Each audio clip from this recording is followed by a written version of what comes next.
Hey fans, it's me Aaron for a comic show. San Diego Comic-Con's done.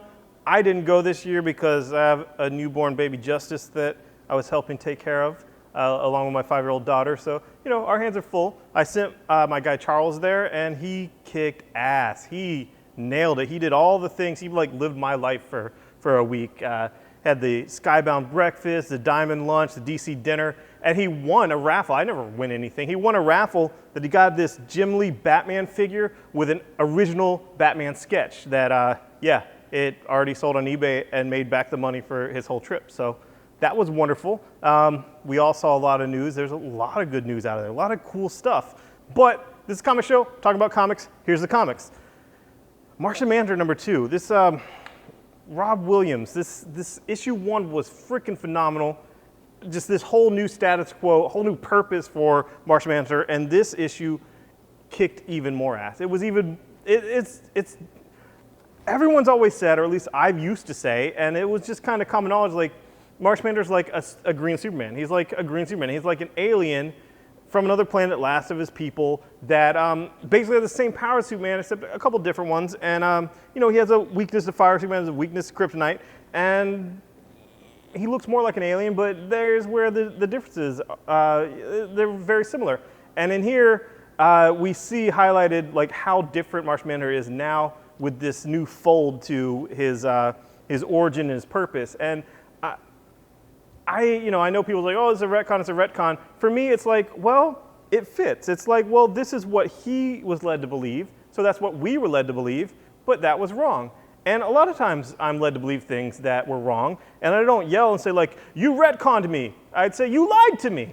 And someone lied to Martian Manhunter his whole life. And you get this really cool Justice League fight with him. It was an awesome issue. I'm digging the book. Black Canary 2, even more awesome stuff with Black Canary that it's like Batgirl of Burnside. It has some feel of Scott Pilgrim with all the musical element type of stuffs, and has a nice tour poster in the middle you can pull out, and a little bios on all the characters, all the band members. I'm enjoying Black Canary, and it really has found its fan base here at a comic shop. So that's great, wonderful, awesome. If they had just done a Black Canary that was like, hey, here's Black Canary, that's one of the birds of prey, and I guess she kind of has a thing for Oliver Queen, it'd be like, okay.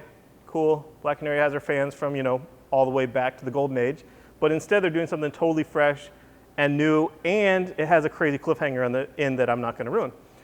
Green Lantern Lost Army, loving it. Not just because Guy Gardner's in it heavily, but because I like this thing of a lost battalion, a group that is separated and has no idea how the overall war is going, has no idea if they're going to be saved, if they're on their own, what in the world's happening, just totally shell-shocked, and that's what we're getting here. And a lot of weird character mix, and I'm digging it. It's easily my favorite Green Lantern book in a while, and I think you should check it out if you like Guy Gardner or John Stewart, definitely. Or just the concept of the core, but have kind of fallen away from it, get Lost Army 1 and 2 and enjoy it. Superman, Wonder Woman, it moved on from truth to justice. Harley Quinn on the cover. They're in Smallville, Superman and Wonder Woman, and everything in Smallville is screwed. Everything. Everything that Clark touched is destroyed. We're talking the barn, we're talking the house, we're talking the graves of his entire family, extended family. It's messed up, and the Suicide Squad comes to even screw things up further. And yeah, you got Deadshot versus a Superman that's weakened enough that bullets hurt him, so that was cool. And I'm sorry, but the Suicide Squad trailer was pretty cool. Like, I was right there with everyone thinking that all these stills look like this movie was, you know, kind of 15, 20 years too late, looked like a Slipknot video or something, but now that trailer was actually pretty cool. So, you know, we'll see. Robin, son of Batman, they did not wait. He's fighting his mom, Talia, in the second issue, and it's more of a team book now, in a way. There's, you know, it was him and his monster, his Man-Bat. Now there's another character that is joined up on his mission. What mission is that? Redemption, of course, and I'm enjoying it. Harley Quinn, no, that's not Popeye, it's not Bilbo, it's Captain Strong, and he eats like seaweed and gets super strong, and I like the joke on the front of like, you can't hide in a phone book, and she's like, what the hell is a phone booth? You know, like what is a, that's the thing with DC, with like a lot of their stuff where Superman changed in a phone booth and now there's no phone booth. So of course his identity is known now because there's no phone booth for him to change in. So anyway, and new Suicide Squad Volume 1 is out just in time for that trailer actually not being terrible. And nice character mix in this volume. It was a fun new book. You can get into that without reading anything else and enjoy it. Moving on, Ant-Man Annual. Yes, it says annual, but seriously, it's a one-shot. It's something that anyone interested in Ant-Man can get and enjoy. It's Nick Spencer, the regular series writer, but this issue is the first time Pym and Lang have met up since Lang has kind of reimagined himself, restarted his life as Ant-Man. And of course, Pym's the original Ant-Man, and he's now Giant Man, and in Rage of Ultron, he's now, whatever he is, but this was a very cool issue.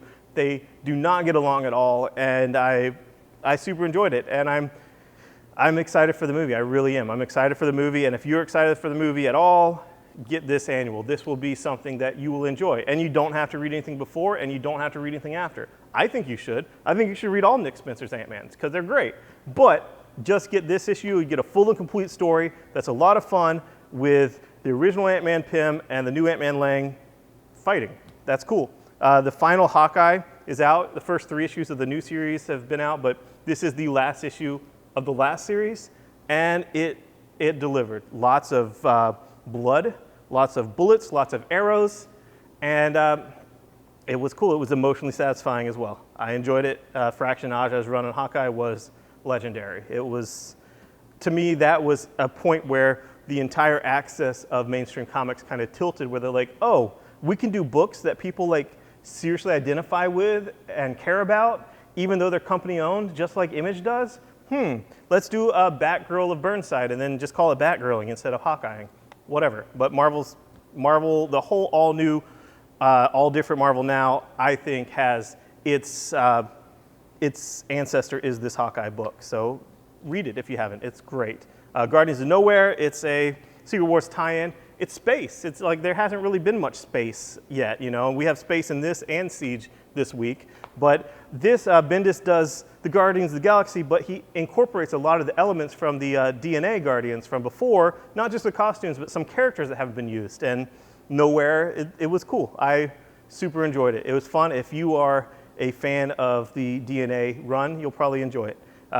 Siege, Abigail Brand, and it's Kieran Gillen who did work with her. He does Darth Vader is his claim to fame now, but if you were a fan of his work on her and the various things he did, you'll like it, seriously. So, not sure what it really has to do with Siege itself, like the storyline name it harkens back to, but I enjoyed it. Carol Core, this is, I guess, the last volume, the last books we're getting by Kelly Sue on Carol, and it's fun.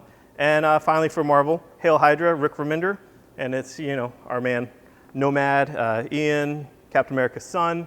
He has the shield, he's kicking ass. Rick Remender, I'll read anything Rick Remender does. So honestly, if you want to skip any of these books, you can, because it's Secret Wars. You read the main book and then read the tie-ins that you're interested in, the writers you like, the characters you like, and you enjoy it. And that's about it. So, as long as you're reading that main book, which is freaking phenomenal. Can't wait for issue 5.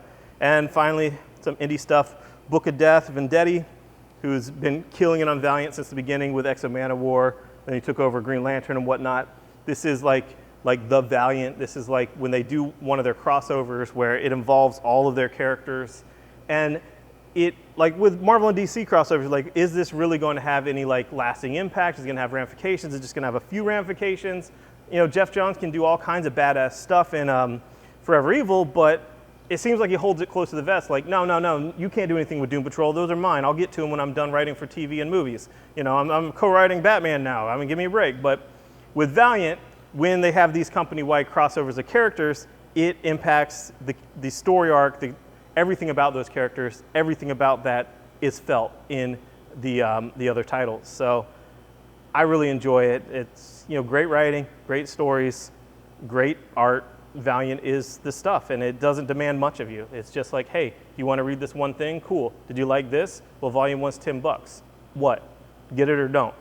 And then finally, Image The Island. We've been waiting for this. This is cool. I'm glad it's not like magazine sized. It's oversized, you could see, but and it's oversized in thickness. It's as thick as 3 issues of comics. It's color, and it is $7.99. So it's the price of 2 comics. It's the size of 3 comics, and it's indie stuff. It is the actual like indie of indie. You got Emma Rios from Pretty Deadly, Kelly Sue DeConnick, Brandon Graham from Prophet.